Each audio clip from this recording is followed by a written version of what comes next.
Hürmetli vatandaş, bugünkü leksiyemizi başlayımız, leksiyası alıyoruz. Washington'dan sözleyimiz vatandaş, bugünkü İslah 2024 yıl 12. ayının 25. günü Amerika'da Christmas bayramı. Amerika halkının bugün Christmas bayramını tebrikleyimiz biz Uygurlar. Mübarekleyimiz biz Uygurlar. Keler yili mesela yeni yıl kirgenden başlap Amerika halkının Prezident Trump'ның rəhbərligide texemizar galbelerini kolga keltirişiye tilekdaşmez biz Uygurlar. Bugün sizlerge sözleydiğim mavzumundaq bir cümle söz bilen barlıq ümit ve gaylani yoktuş. Əxlaqsız, kabiliyetsiz Xi Jinping cüngunu halakat girdabı gelip geldi. Mavzulu haber 12. ayının 24. gün Venvi Torbiti ilan kılındı haber bundaq başlandı.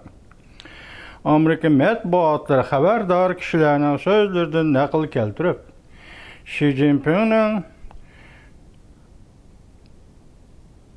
Jinping'nin şərq örledi, Gərb çöktü nəziriyesini kucaqlı bölüp Cüngoda qarizdən munar yasığandan başqa imaret iqtisad yemirilip pul kemçiliği qaş bilen kirpek arasıga yetip kelgende 10 yıldan birki iqtisadi siyasette sadır kılgan hatalıklarını qayta oylap görüşünü red kılıp Azər Xi Jinping bar küçü bilen sanaat dövleti kuruş planını ilgiri sürmekte.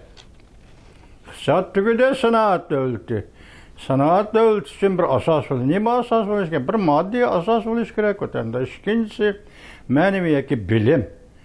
Hazırkı zaman bilimi bilen kurallanğan bir köç, bir koşun, bir işlep çıkarış küçüğü buluş gerek. Muşlan teyyarlıdan mı yok? Bularını teyyarlama şuar bilen kapitalizm kuruş, şuar bilen sanatlaşken devlet kuruş. Bunun mümkünlükleri size de kançılık vatandaş. Bugün Xi Jinping'nin muşu sözleri boyunca mesela Gərb çöktü, Şərq östü degen nəzirisi boyunca Amerika mətbuatları Reis Xi Jinping'e tənqid qılğan gep vatandaş.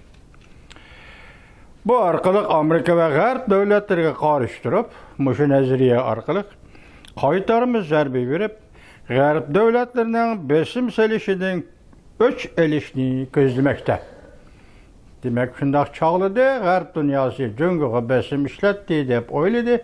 Bunun öç eliş gerek dep bu oyladı hazır Xi Jinping siyasi hakimiyeti. Maqalıda Xi Jinping əxlaqsız, kabiliyetsiz, cüngüne halakat girdabı elip geldi dep tənqid qılındı. Mesela bir yerde Xi Jinping əxlaqsız rəhbər, kabiliyetsiz rəhbər. Şunu o cüngüne halakat girdabı elip geldi dep tənqid qıldı. Vol Kudüs'ü giziti 12. ayının 23. günü Beijing'de diplomatiya məsləhətçisinin sözünü nakıl keltirip Xi Jinping yenila Şərq östü, Gərb çöktü nəziriyəsini işlənədi dep görsetdi. Demek hazırım yani şu nəziriyəni kucaqlap yatqan gep özüyçe vatandaş. Belki muşa peyte cüngo del hazır qarzga kömülüp ketdi. İmaret, ticaret, mülki allaqaça yemirildi. Trilyon dollarlık ailevi baylık gayip bulup ketdi. Pul qahatçılığı yetip geldi. İqtisadның ösüşü astılap ketdi. Gərbdən cüngoga məbləğ selişi yemirildi, boldu, tügüdü. Gərb dünyasının cüngoga məbləğ selişi bu sistemi yemirildi, en allaqaçan tügüdü. İstimal ve işenç tarixinin en tüven noktası düşüp kaldı. Bir yerde istimal ve işenç degen istimal düşündük. İstimal kılıdığan bazar, istimal kılıdığan cemiyette bir işenç. Nimek iktisadi siyaset işenç buluş gerek. Hazır bu iktisadi işenç mi tügüdü, parti kişinin işenç mi tügüdü, terakkiyat ve ıslah şiklini ekibit işleydiğen şuarlağın var. işini tügüdü. Şenç tamam tügüdü cüngoda. Yani Puralanın Hükümetki işinişi tamam tügüdü Cungo'da. Xi Jinping hakimiyet 5 turgan 10 yıl mabeynide Cungo iqtisadının teraqqiyatı zor derecede qarz elişqe tayinatdı. İmarat mülki ticareti ve başka kuruluş salgan meblağ bilen terakki kılattı. Demek asas meblağ. Fettelden kırıvatkan kapital selingan meblağ imarat ticareti ve qarz eliş. Meyli memleket işi de qarz eliş ve meyli memleket sırtı da qarz eliş. Qarz eliş bilen iktisadını terakki kıldırıp geldi. Bugün yani şu qarz eliş bilen Cungo'nu sanat devleti aylandırmakçı mı? Mana şunu vaqtın tutulib, bugün Amerika matbuatı mesela Wall Street gazeti Cungo'nu ve Cungo'nun rahbari Xi Jinping'ni kabiliyetsiz, akılsız, iktidarsız adam. Reis deb tanqid qıptı vatandaşa. Müşaqqatli istihodatlarni mesela iste'mol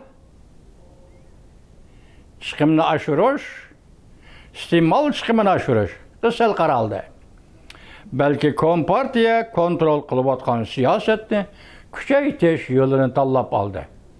Iqtisodni boshqarish tanlab oldi. Xabarda bunda ko'rsatildi. Hukumatning maslahatchilari xususiy suhbatlarda qo'ldan ketkizib qo'ygan 10 yil deb hisoblashdi. Demek Cungo'da başka fikirde bulduğun ziyaliler mabade. Şu ziyaliler ne midir? Xi Jinping hakimiyet beşiği yetip gelgen bu 10 yıl. Hazır Cungo'da barlıq fırsatını koldan berip koygan 10 yıl. Barlıq fırsatını koldan berip koygan 10 yıl. Onun orada bu fırsatı Cungo'nun iktisadı ve Cungo'nun terakkiyatını oylayışamaz. Milletçilikine kadar bazarga seliş. Xitay milletçiligini vatan işi, devlet işi, yani Xitay'nın özünün vatani işi de hem devlet sırtıda kandan bazarga seriş meselesi. 10 yıldan beri onun oylaşkanı muşu desi bulu dendi. Yani muşunak vakta birinci şuar yukarı şuar iken hazır devleti sanatleştiriş diyen şuar, bu kat şuar iken kara vatandaş. İktisat tügüdü, hususi mülk tügüdü, hususi ticaret tügüdü.